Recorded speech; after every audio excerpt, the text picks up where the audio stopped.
இந்த படம் ரிலீஸ் ஆனப்போ நான் வந்து தியேட்டரில் மிஸ் பண்ணியிருந்தேன். ஐ கெஸ் லோக்கல் தியேட்டரில் ஏதோ ஒன்று பார்த்த ஞாபகம். பாஷாக்கு அப்புறமா ஒரு படத்தை ரிப்பீட்டடாக பார்க்கணும்னா அது கில்லி தான் எனக்கு.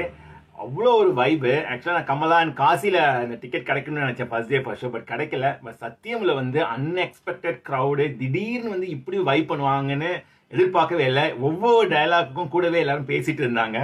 சாங்ஸ் எல்லாத்துக்கும் போய் எல்லாருமே ஸ்க்ரீன்கிட்ட போயிட்டு அவ்வளோ டான்ஸ் ஆடிட்டு இருந்தாங்க. செம்ம வைபு. அது இல்லாமல் அங்கே இருக்க செக்யூரிட்டிஸே எக்ஸ்பெக்ட் பண்ணவே இல்லை. ஸோ சத்தியம் ஆடியன்ஸ் இது மாதிரி ரியாக்ட் பண்ணுவாங்க அப்படின்ட்டு ஃபுல்லாக தியேட்டரே குலுங்கிடுச்சு. ஸோ செம்ம என்டர்டைன்மெண்ட்டு.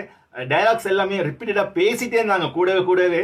ஆனால் சில கிரிஞ்ச் மூமெண்ட்ஸ் இருக்கும். அந்த த்ரிஷாவோட அண்ணன் கேரக்டர்ஸ்லாம் வரும்போது தியேட்டரே செம்மையாக சிரிச்சுது. ஏன்னா அதெல்லாம் நிறைய டீகோட் பண்ணிலாம் பார்த்துருக்கோம். ஜன்னல் ஓரத்தில் போய் உட்காடுறது, அவன் இன்னும் ரெண்டாவது அண்ணன் போயிட்டு அவரே போய் குத்து வாங்குறது, அதெல்லாம் வந்து நிறைய இடங்கள் வந்து எல்லாம் கிரிஞ்சாக கலாய்ச்சிட்டு இருந்தாங்க. But apart from that every scene எல்லாம் மாஸ் ஃபைட் அண்ட் ஓப்பனிங், அதாவது டைட்டில் ஆரம்பிச்சுலேருந்து எண்ட் கிரெடிட்ஸ் வரைக்கும் அப்படி ஒரு வைவு அப்படியே தெரிக்க விட்டுருந்தாங்க. ஸோ கேங்காக நீங்கள் ஃப்ரெண்ட்ஸோட இந்த வீக்கெண்ட் போய் பார்த்தீங்கன்னா செம்மையாக என்டர்டைன்மெண்ட்டாக இருக்கும்.